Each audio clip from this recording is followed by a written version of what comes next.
here's the plaque that we'll be giving him. And I'm going to take a little time and talk about some of Dr. Sutter's accomplishments in the many years that he's been a World Federalist.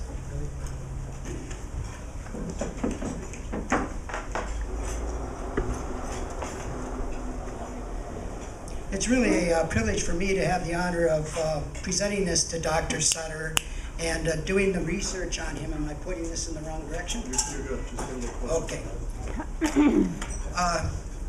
Dr. Sutter's distinguished service goes back all the way to World War II, where John was awarded both the Bronze Star for Valor and the Purple Heart.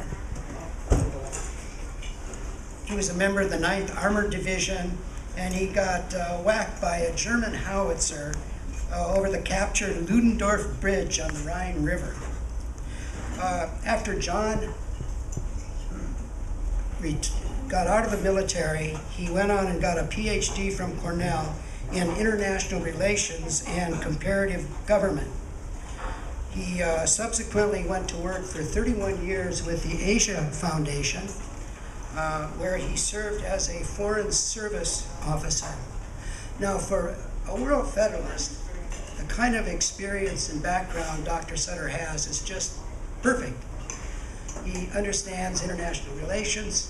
He's seen it firsthand, both good and bad governments. John has something I ran across while he was working with the Asian Foundation, and John served in Afghanistan, Pakistan, and many years in Indonesia. But one of the things I found out was that John and an Asian colleague ran what they called an underground railroad for Afghanistan refugees fleeing that nation during some turmoil in that country. I don't know how dangerous an underground railroad is, but if it was being done now, I imagine it's a little bit dangerous. So, after John retired from the Asian Foundation, through the World Citizens and a mentor of mine, Dr. Lucille Green, and his wife Doris, who was a World Citizen, he discovered World Federalism, and he joined up. And this is where the story gets, for 30 years, Dr. Sutter served on the board of directors for the World Federalist Association, which at that time was our main organization in Washington, D.C., and then the World Federalist Movement, which is the group of World Federalists that helped set up the International Criminal Court. And he was on their board for 20 years.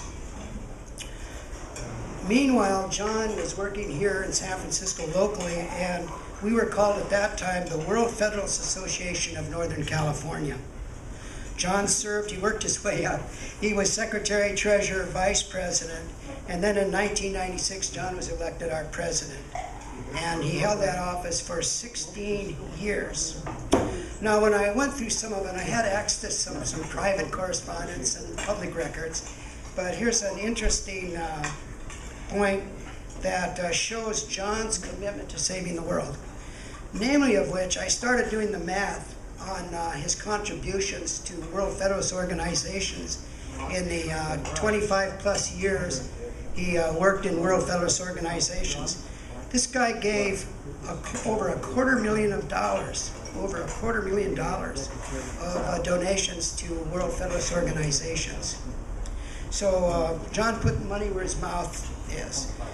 In the course of all these activities, he helped co-host, and we helped co-host in '92 the National Board of the WFA, the U.S. Commission on Improving the Effectiveness of the UN, where a bunch of VIs came into San Francisco, and the World Congress of the World Federalist Movement in 1995. In '99, Dr. Sutter was awarded a Mentor Award by the World Federalist Association, and our newsletter, which now is named Toward Democratic World Federation, received 2 awards for excellence. I have a title here called The Breakup, and I won't go on too much longer, but it gets intriguing.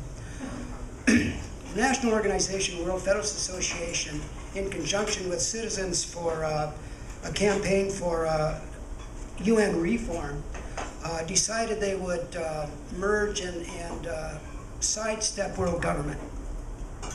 So they changed their name to Citizens for Global Solutions, and the World Federalist Association, which was essentially our national organization in Washington, D.C., was sidelined.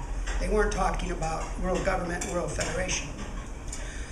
That's when John Sutter and many of us that are here today on the board rebelled and decided to go independent. At that time we were called the World Federalist Association of Northern California, but with the leadership of John Sutter and our board, we decided to go independent. John springs into action. He goes through all of the paperwork of incorporating us, getting us tax exemption through the IRS, all of this work that any of you that have run an organization and done the paperwork, it's nasty.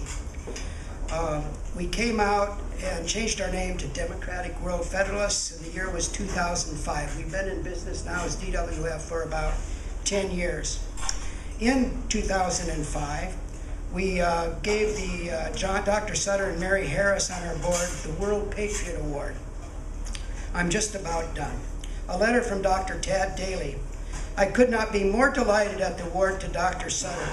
100 years from now, when someone not yet born is writing the history of the establishment of the United Federation of Nations and the movement that brought it about, I have no doubt that John's courageous decision to separate from the watered-down Citizens for Global Solutions in the year 2003 will stand as one of the seminal moments in the history of the World Federalist movement.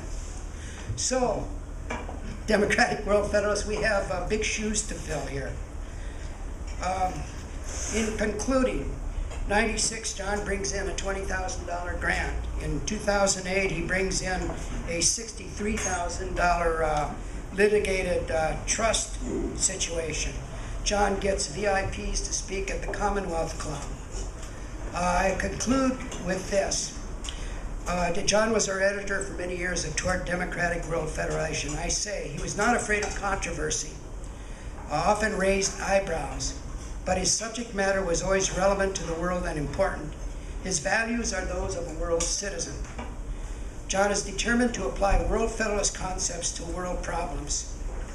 He showed in a brochure the ugly and illegal weapons of mass mutilation being used by the United States, Israel, and other nations, and that's still going on today. He challenged the accepted thinking regarding 9/11 as emerging facts suggested a cover-up. He spoke up for the oppressed in Gaza and the right to democracy and enforceable world law. In one of his editorials, John asked, "Are we world subjects or world citizens?" He taught that in order for world government to succeed, it would need to be secular, democratic, republican, and federal. John's era of leadership was marked by making good on the board's policy that DWF would provide a big tent for world federalists to describe and explain their concepts and strategies to achieve democratic world federal government. So that's the Distinguished Award to Dr. John Sutter. Thank you.